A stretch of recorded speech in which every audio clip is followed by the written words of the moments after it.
Hey, welcome to another episode of Closing Deals and Heels, your very favorite podcast. I'm your host, Keila Hodges. Today, we have an amazing woman here in the studio. Miss Stef Willis is an incredible leader. I've been watching her and been watching her shine.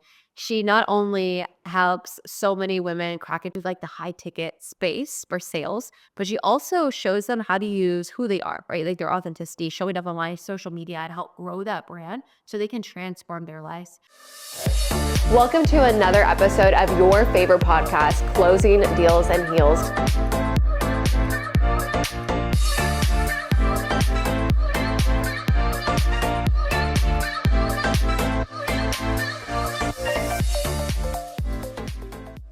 Hi, and Steph. How are you? I'm good. I'm so happy to be here. Thanks for having me. I'm so happy too. We were just out a few moments earlier. We were talking about feet. Yeah. And I was giving her a hard time. Oh, we're not going to go into that because we want to keep this PG. But I do want to say thank you for just who you are and showing up. I think that there's so many women that really, really need permission to know that it's possible for themselves. Mhm. And I think that you not only do that so well, but you also create other leaders that do that as well. Can you just give us an insight like who is Steph? Yeah.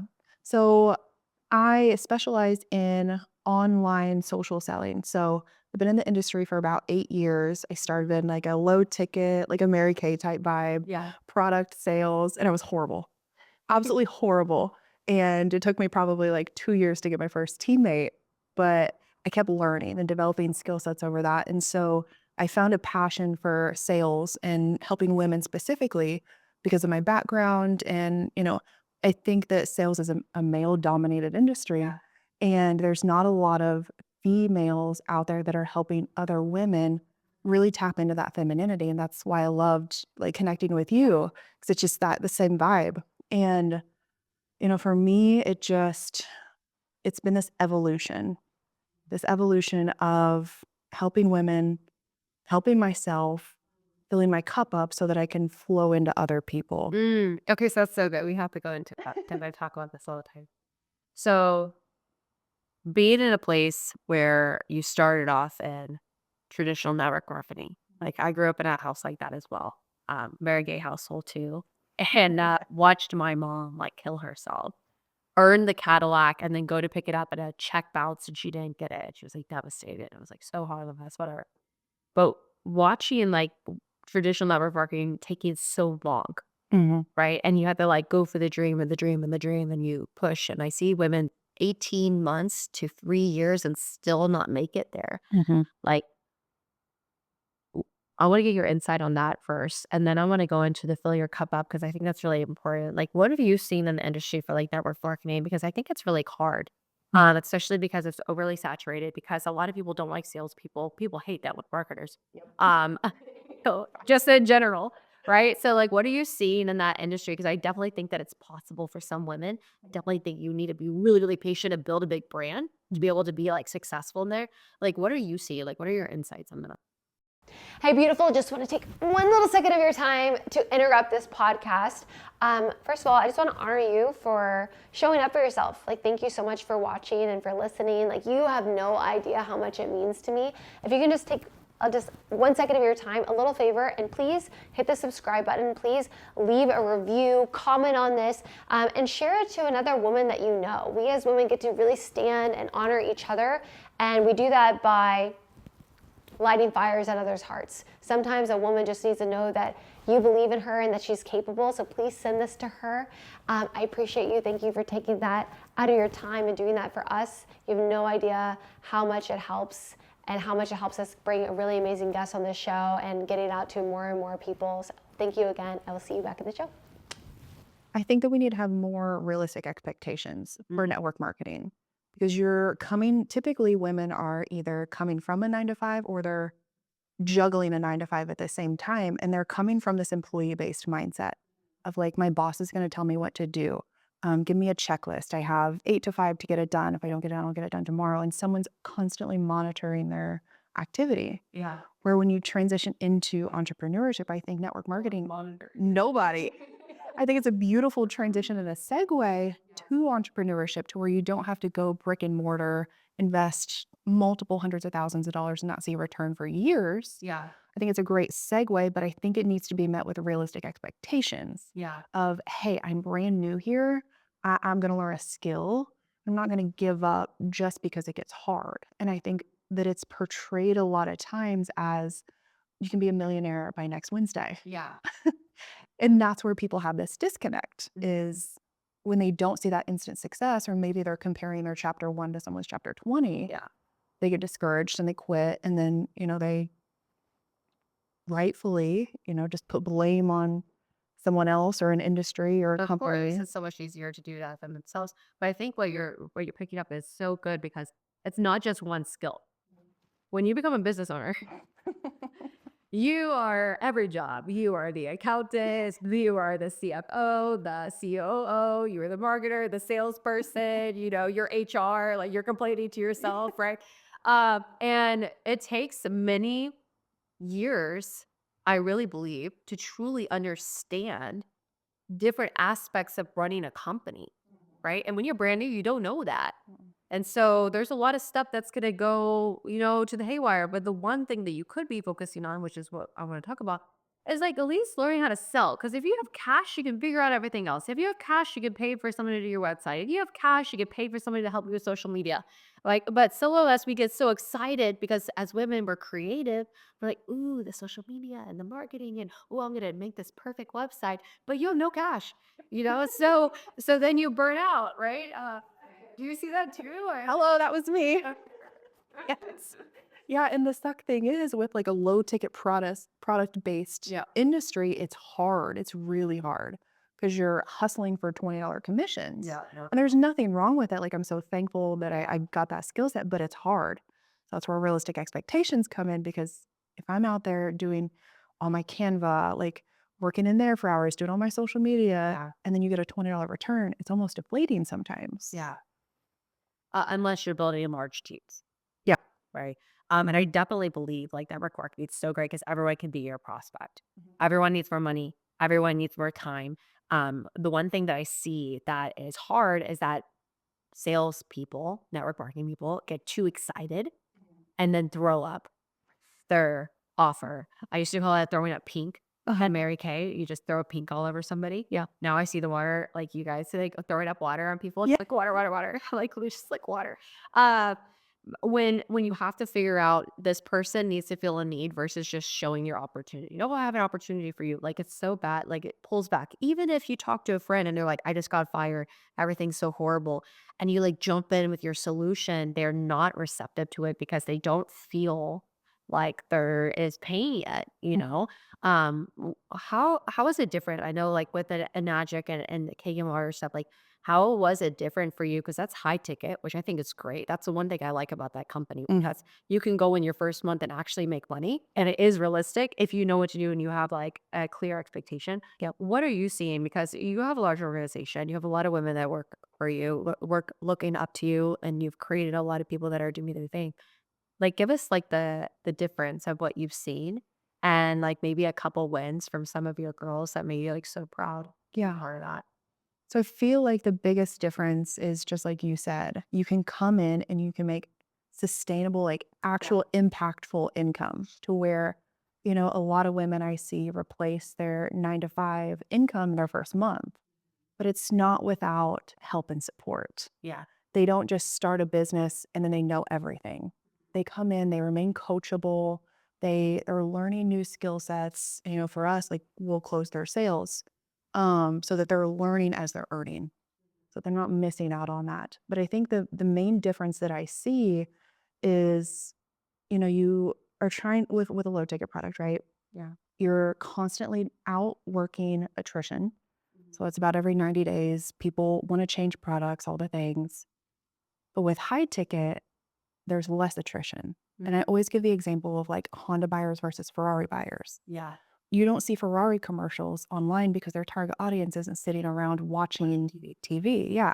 And it's the same thing with a high ticket offer, regardless what business, what company, a high ticket offer, you have your ideal avatar, you have your target audience. Yeah. And when you understand who they are, then you can market to them, do less work for more return because it's a higher ticket offer.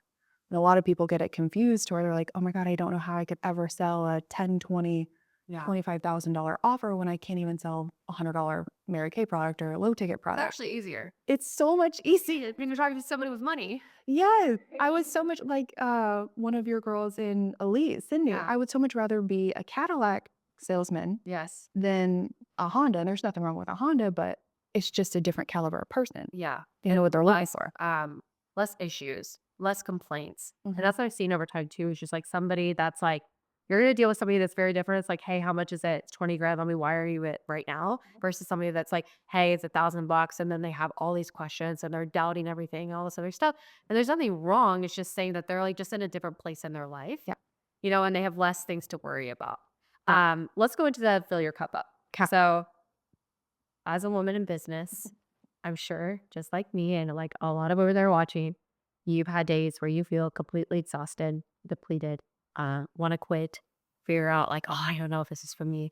And I really believe that you're supposed to fill up your cup so much. So there's like an overflow and then use that overflow to pour out to other people.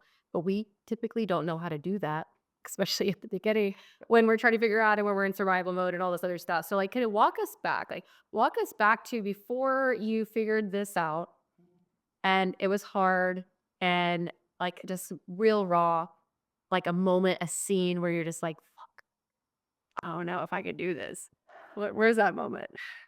Oh, there were so many. There were so there's more of those moments. And I think that people don't talk about it. There's more of those moments Yes. than like, hell yeah, I made it. Yeah. Like I'm here for this. There's so many more.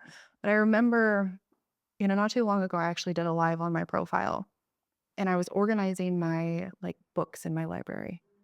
And I was going through all these books over the past 8 years. I've accumulated a lot. And I was looking at every single book and I was like, you know what? I remember her. But because I did like the inner work, and we don't talk about that enough. You have to become the person. It's not just going to happen overnight. You have to shed that skin. And there's so many times I wanted to quit. Yeah. So many times. And then I look at those books and I look at the person that I was before I got that book. And it's not just the book, it's the development, it's the realization, it's the humility to drop your ego and say, I don't know it all. I need to evolve. I need to learn about myself so that then I can pour into other people. Yeah. And I think that's the piece that is missing a lot of times. People see the highlight reel on social media. You don't ever see the inner work that a lot of women like need to go through and need to embrace and be vulnerable and accept that of themselves, that we all have trauma. We've all experienced something in our life, probably multiple things that unless we heal from, we're going to carry into different situations, whether it be in your career, your relationship, anything. And so many times I was like, fuck this. I am done. I'm not doing this. I'm out. I'm out. Peace out. But then you look back at the transition and the journey and you're just like, damn, I'm proud. Yeah. Okay, so let's I love that you said this and I appreciate you for being fun about the open because I think that yeah, people have no idea the shit that we go through because they only see what they see online and like you don't see what's behind all that. You don't see the moments of crying yourself to sleep and the moments of like I remember this one moment in my life where it was like when I first started like my company and I had something happen where all my Stripe accounts were frozen. Stripe. Yay. Yeah, that's great. And I had like it was like 40 grand frozen and I have to pay my team payroll and there's nothing else. And I'm like, and it says like you can get in 6 months. Is what it was like. Yeah, it was so bad. I had to start a new striping. I was so bad. And I was like, I remember just dropping to my knees in the middle of my living room. Like I finally thought I made it. Like I had never had like that much money in an account before, you know? And then dropping and I'm just like, God, like I thought I did. What the hell? What the hell is going on, you know? Um, and just having like these little moments of like the surrender to trust. Mm-hmm. Mm. We're not perfect. We don't have it figured out. And there's moments that are really, really rough or moments that are really, really hard. I've had so many businesses fail. I've started so many companies, juice business, fitness clothing business, personal training business. There's so many different things that awful. But it's the willingness to keep pushing through. So what was your willingness to keep pushing through? Like, what was it for you? Like, what was the vision? Like, what kept you going? What made you push past the times that you said, I want to give up, push past the times where it was hard, push past the times where you're like, fuck this. What was that for you? Hmm. I think that's important to identify too, and a lot of people don't. They keep it surface level with themselves. For me, growing up, my mom always worked every Christmas, Mm. every birthday. She's still a bartender to this day. Bartended Mm. her my whole life.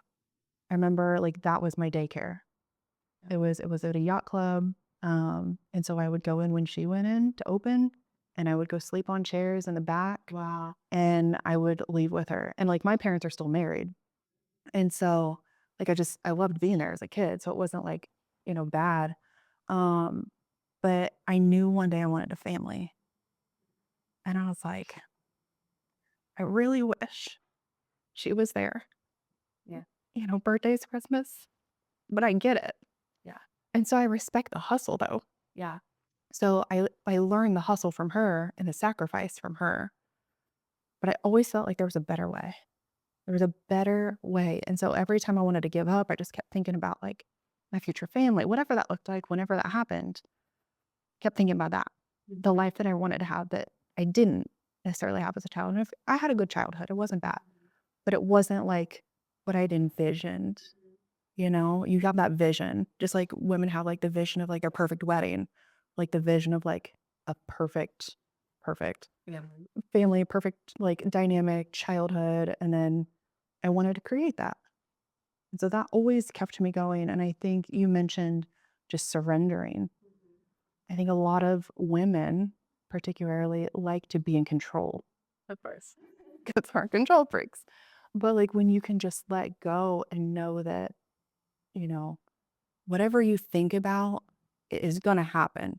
Like, so if you think negative thoughts, negative things are going to keep popping up in your life. If you keep thinking, Prophecy. yes, if you have this vision of what it's supposed to look like, don't put a timeline on it. Don't try to, control the situation, but just keep like future casting. Eventually you'll get it when it's right for you to have it, when you become the person to have it.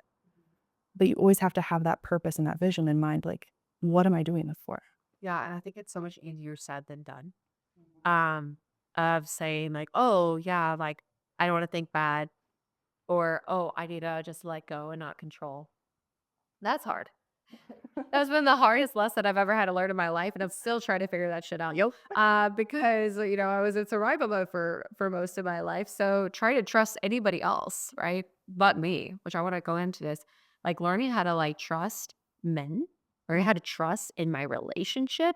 Like every single thing in me has all the evidence to where I would say, fuck that. Mm-hmm. Like, why would I want to do that? Like, I've got myself this far. I know I have my back. I know that I'll never leave me. I know that I'll never hurt me. Like, I love me. Like, I don't want to trust because it's the scariest shit in the world because I have all the evidence in the world for my whole entire life as to why that doesn't work. Mm-hmm. With you and your relationship, I want you to go into your family dynamic a little bit. I know that you've been married to Garrett since you've been with him since you were like, I was 15, yes. Yeah. Okay, great. I had to sell him into a relationship. It's all my first sales experience. He's like, no, you too young. Well, how old is he? He's only 4 years older. Okay, I thought we were No. you sound like, oh shit. Okay. But like back then, it was, like he had just graduated. I was going into high school. And I had known him since I was 10. Oh, When I moved to our small town in Indiana, okay. my first best friend was his cousin. Oh, so I had eyes on him from marrying. Oh yeah. Like I watched him go through relationships. He was always like he was the quarterback. He played baseball, basketball, all the things. And I was like, he's cute. Yeah. But like just like little girl, like, yeah, crushes. Yeah. And he's seen so many different versions of you. So many. So many. So how long have you guys been married? We got married in 2023. Oh wow. So you guys you were just dating the whole entire time? Oh, that's crazy. So what was it for you? Like how do you see like your dynamic in a relationship? Because you're a powerful woman. A lot of us have a hard time being in a relationship for a very long time, being in a place where we have compatibility, a place where we could surrender, a place where somebody like cherishes us, loves us, and like learning how to navigate that, especially in a world where we're like, hey, like women, we don't need men, which I think is such bullshit. How do you navigate like being yourself, being in a relationship? Like, is there any tools or tips or anything that you would give like to a woman that's watching that's like trying to figure this shit out? Because it's hard. It's hard trying to navigate being a woman and being feminine in a relationship and then also being a powerhouse at the same time. Like, that's such a weird place to navigate through. Like, what tips would you give a woman that's watching right now? Yeah, we went through, I mean, over the past, I think it's 17 or 18 years now, like we've went through probably everything you could go through. There were times where we questioned whether we should be together. Yeah. We stayed together the whole time, which is, I think, wild. Yeah. So a lot of couples don't, and it's okay.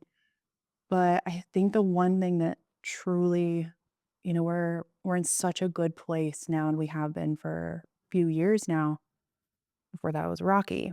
Yeah. And the one thing that I can see the difference in the version that we are now versus the couple we were then is communication.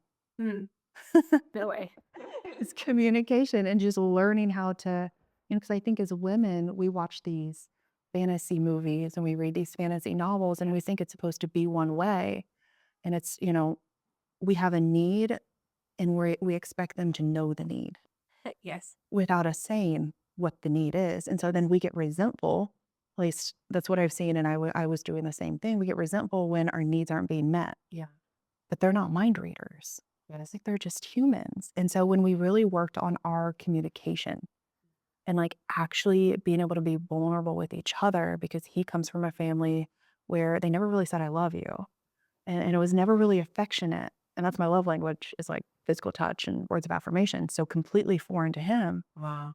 When I understood that, when we actually had conversation and we went to couples therapy so that we could learn these skills, because you don't have them, like you just don't learn them out of nowhere.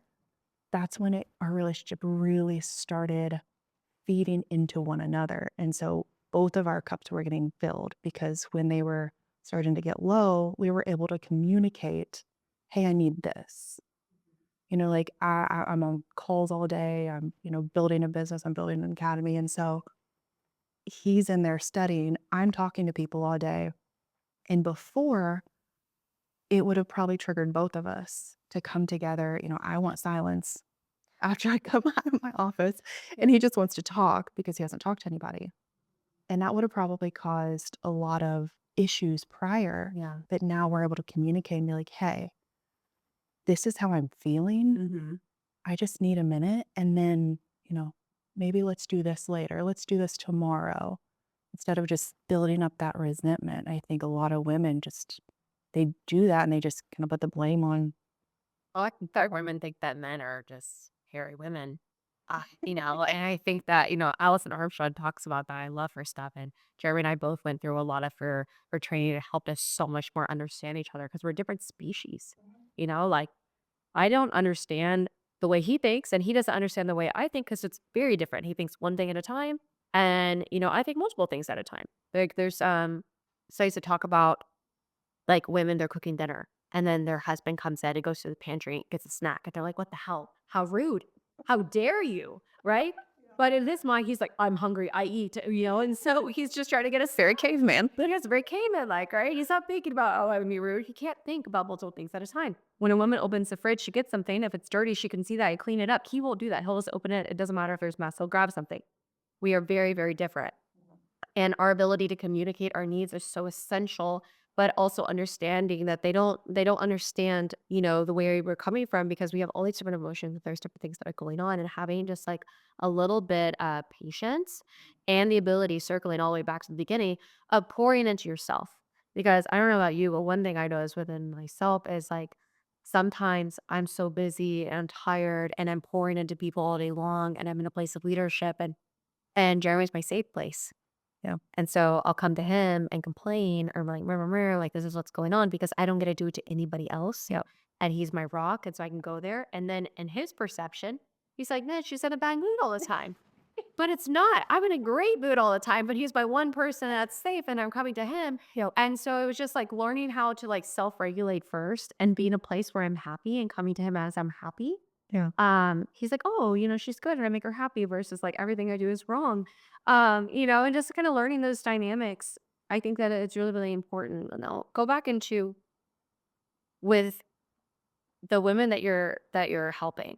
How many women are you helping? And like, what does your organization look like? Like, how does you being a leader in your relationship and with these women and just doing the internal work, how does that spread out through your day to day? Like, what does that look like? Yeah. So we have about 450 women on my team right now. Go. We started pretty much January 2023. So we've grown a lot since then. And it's with the women that I help coach, it's a mix. Sometimes the husbands and the spouses aren't supportive, and sometimes they're extremely supportive. And it's hard because, it's a lot easier if you have a supportive spouse. Yes. Like that's your person, that's your best friend. They can help push you on days when you're like, fuck this. Yeah. Like they help push you. But when you don't have that, that's when the girl gang, they have a girl gang, they have the community.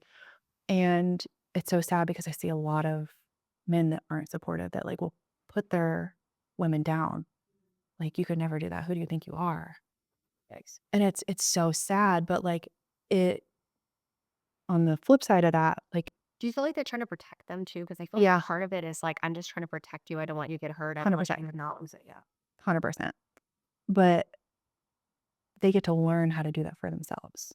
So it's like in life, you're given what you need, Yeah. regardless of how shitty this situation is or the circumstance.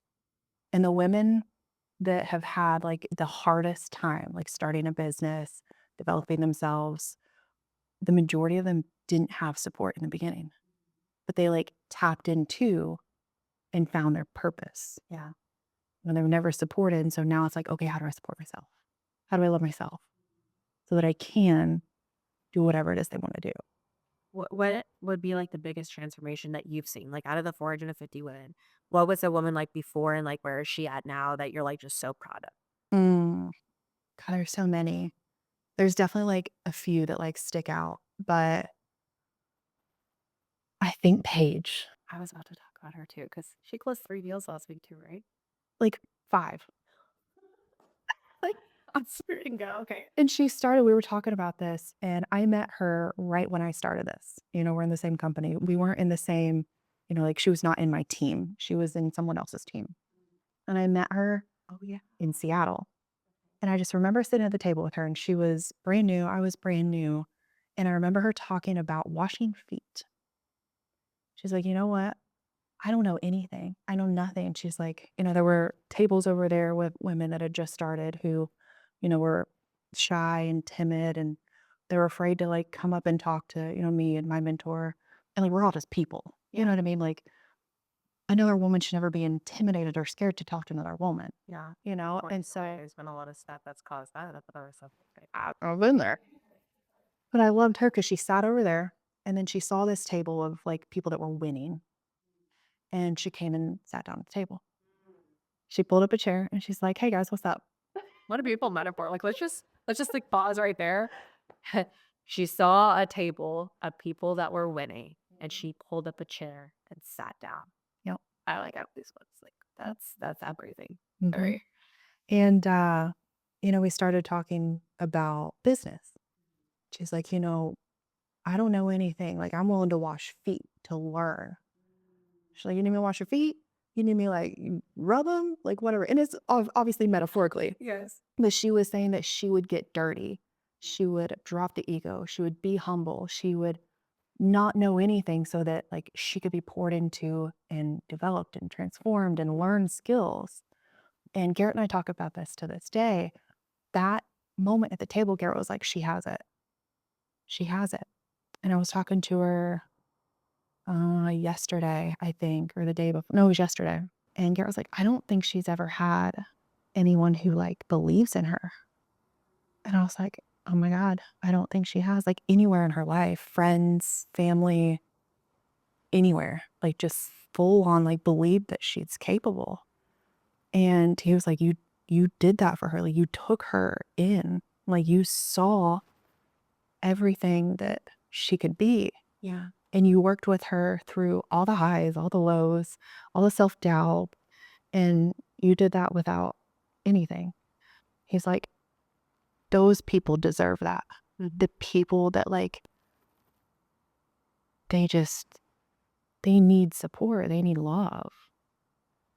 Oh, so good. I love that you said that because I remember when she came to our last challenge and because I went through all the videos to pick like who is it going to be. And I had a few and I was like, hey guys, who do you have? We all picked the same person, Yeah.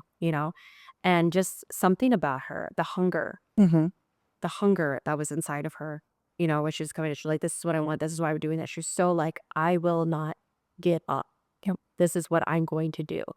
And I'm just so proud of her. Mhm. I think that she really is finally, and I know stuff is happening in her personal life as well. And like, but it's like, it doesn't matter. Like, you can't take this from me. Like, I am going to fight for what I deserve for my family. Like, as a mom, like, it's just so like, hell yeah. And I'm with you because I had that same thing too. Yeah. Of like, fuck, like, I know that nothing looks like it's gonna work out for me, but I'm gonna push more anyway, and that's absolutely why she's gonna be successful. Yep. So proud. Um, when you guys like came to our organization, like Red, like what was it like before, like with some of your sales stuff, and like what do you kind of see now, like just little differences, and how it's been able to me like help just a little bit. So I've been in red since I started high ticket.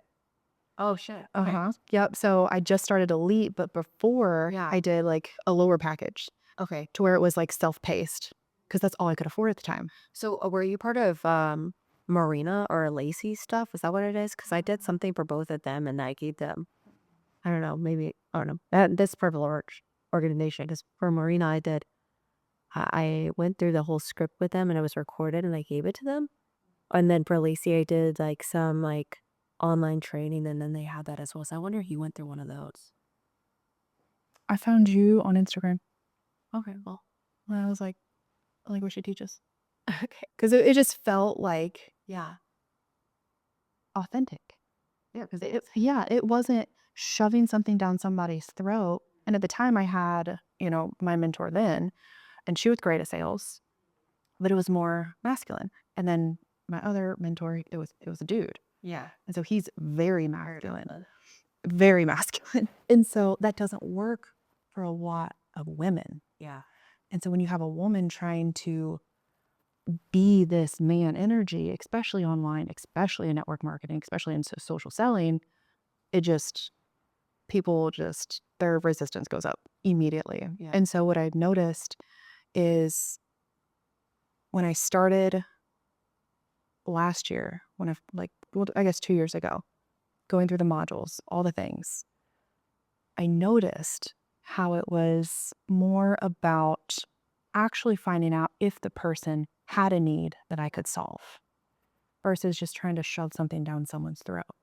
Like being a chihuahua that pees on, your prospect's legs. I give the analogy all the time.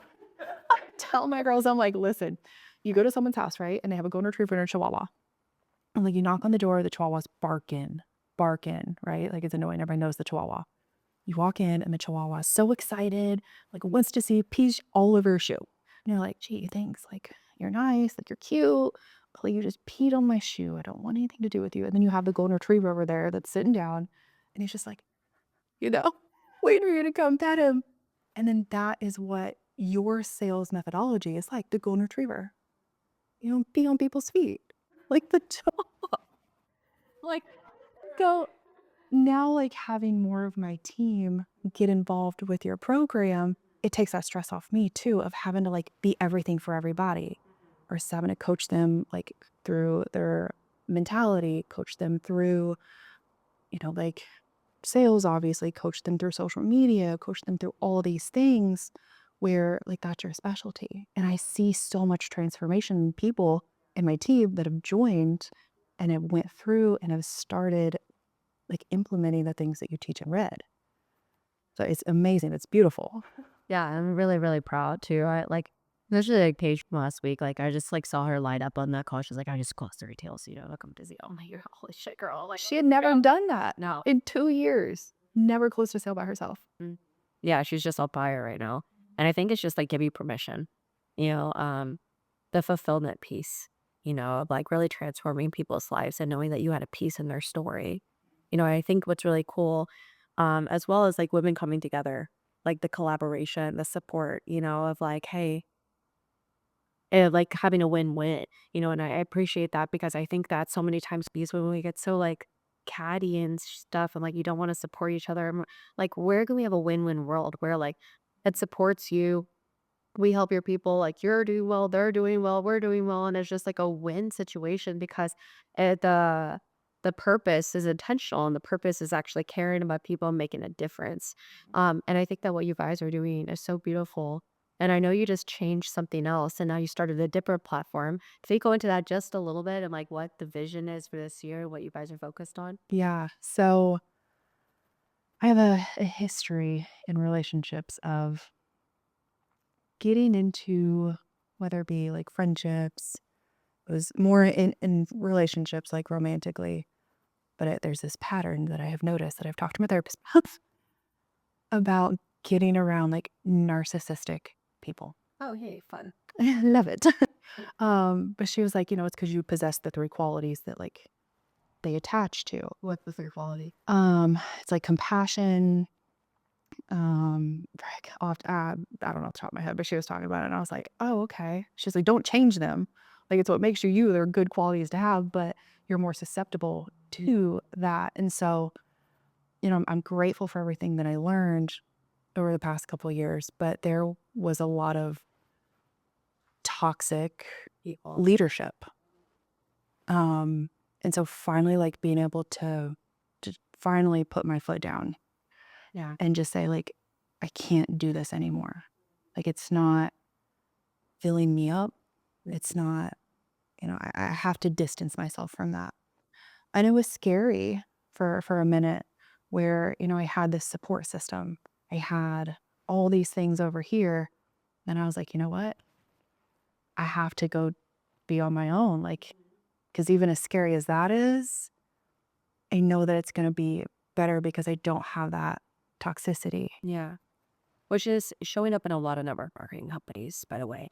I don't know what it is, but there's so much ego a lot of times where like somebody's never made money before and then they have it and then they're flaunting and like all this stuff and then they don't want to help other people. I see it a lot. It's really sad. Yeah. And so I think that there's like again, it's a win-lose situation. It's black or white. There's no like color or there's no win-wins.